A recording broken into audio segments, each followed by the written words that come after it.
N'oublie pas de t'abonner et aimer la vidéo pour nous aider à faire plus de vidéos.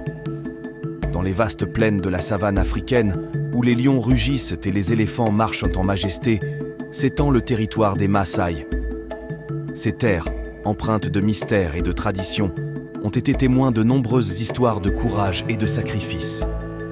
Aujourd'hui, nous racontons l'histoire de deux frères, Essi et Kimani, liés par le sang mais déchirés par le conflit.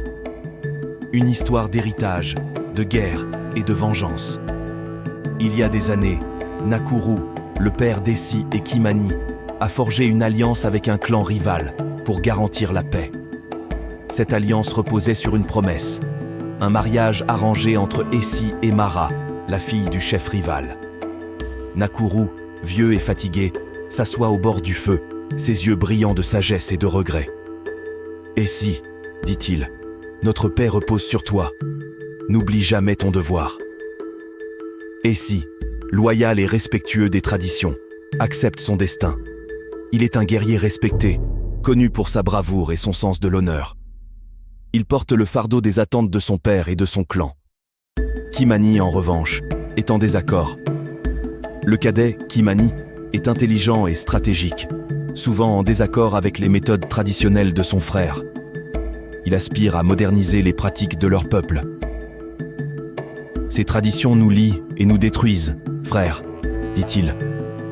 Nous devons avancer. Leur relation commence à se fissurer, alors que Kimani s'oppose de plus en plus aux décisions de son aîné. Malgré la pression des attentes, Essi et Mara développent des sentiments sincères l'un pour l'autre. Mara est une jeune femme du clan rival, dont l'amour pour Essi est compliqué par les tensions familiales et les attentes de son propre clan. Ils se rencontrent en secret, loin des regards de leur clan, partageant des moments de tendresse et de complicité. « Je t'aime, Essi », murmure Mara. « Mais nos familles, notre héritage, nous étouffent. » Essi promet de trouver un moyen de les libérer de ce fardeau. Les tensions montent entre les clans. Kimani, désespéré de briser les chaînes des vieilles traditions, s'allie avec un groupe dissident, provoquant un conflit ouvert. Les flammes de la guerre déchirent la savane et les batailles deviennent inévitables. Essi, en tant que guerrier, est contraint de combattre contre son propre frère. « Nous devons défendre notre honneur », clame Essi, mais son cœur est lourd. Lors d'une bataille particulièrement féroce, Kimani tend une embuscade à Essi, mettant en péril non seulement leur relation, mais aussi l'alliance fragile. Essi, blessé et trahi, voit son monde s'effondrer. « Comment as-tu pu, Kimani » crie Essi, la douleur dans sa voix. Kimani, empli de regrets et de fureur, répond « Je veux un avenir différent pour notre peuple. » Nakuru, voyant ses fils se déchirer, décide de mettre fin au conflit en se sacrifiant pour sauver l'honneur de la famille et l'alliance.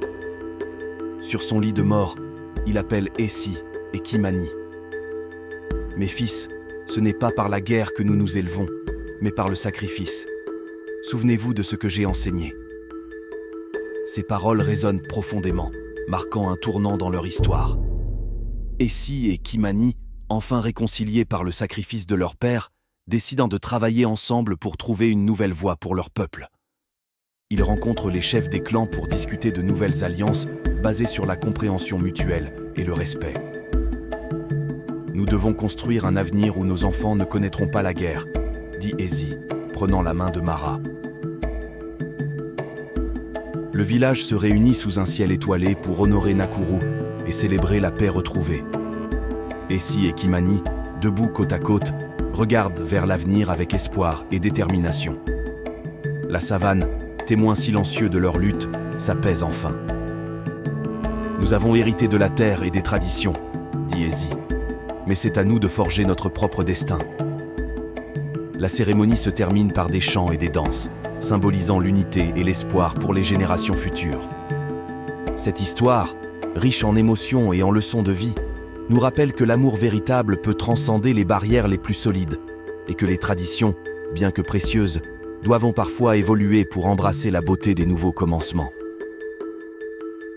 Leila et Kamau, en défiant les attentes et en suivant leur cœur, ont non seulement trouvé leur bonheur, mais ont également ouvert la voie à une nouvelle ère de compréhension et d'unité pour leur peuple.